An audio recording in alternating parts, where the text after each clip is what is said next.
Pradeep Joshi channel को subscribe करना बिल्कुल फ्री है। सब्सक्राइब करें और इस बेल आइकन को दबाएं हमारे नए वीडियोस सबसे पहले देखने के लिए।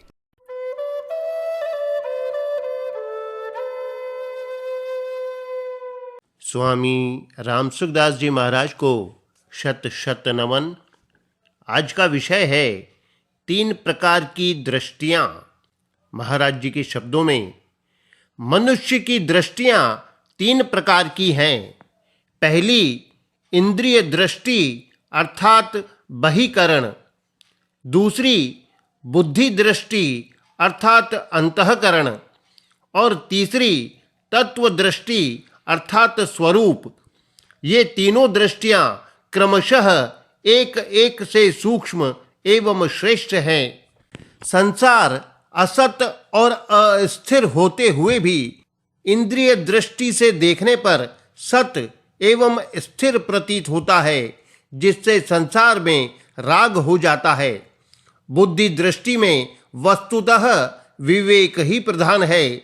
जब बुद्धि में भोगों अर्थात इंद्रियों तथा उनके विषयों की प्रधानता नहीं होती, अपितु विवेक की प्रधानता होती है, तब बुद्धि दृष्टि से संसार परिवर्तनशील और उत्पन्न एवं नष्ट होने वाला दिखता है, जिससे संसार से वैराग्य हो जाता है। जड़ चेतन, नित्य अनित्य, सत असत आदि 2 वस्तुओं के अलग अलग ज्ञान को विवेक कहते हैं। यह विवेक प्राणी मात्र में स्वतः विद्यमान है। पशु पक्षियों में शरीर निर्वाह के योग्य ही अर्थात खाद्य अखाद्य का विवेक रहता है, परंतु मनुष्य में यह विवेक विशेष रूप से जागृत होता है। विवेक अनादि है। भगवान कहते हैं, प्रकृतिम पुरुषम चैव विध्यनादि उभावपि। प्रकृति और पुरुष, इन दोनों को ही तू अनादि जान।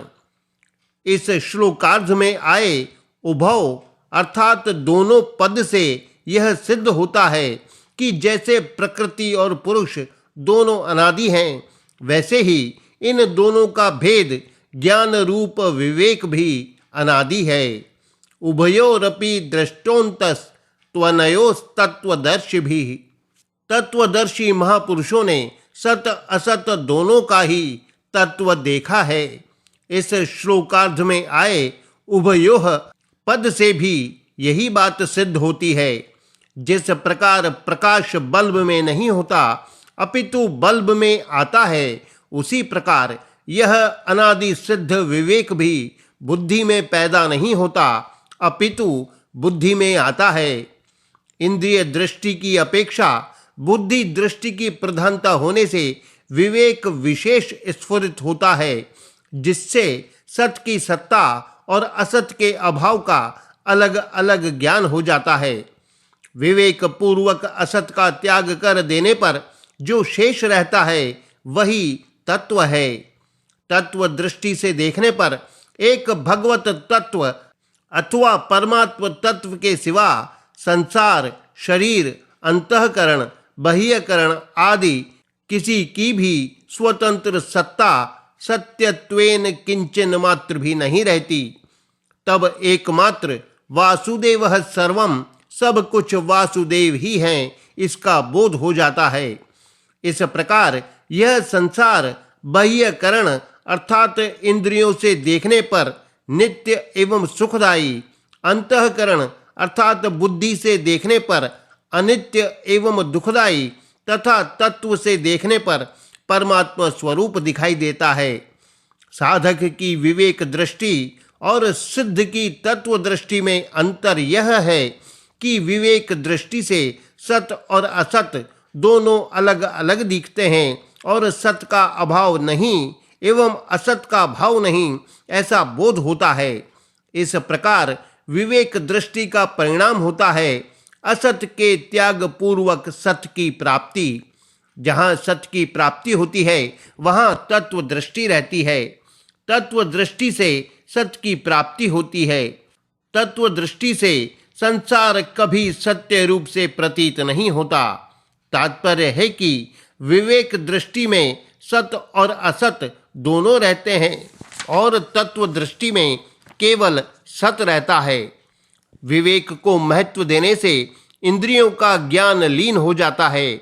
उस विवेक से परे जो वास्तविक तत्व है, वहां विवेक भी लीन हो जाता है।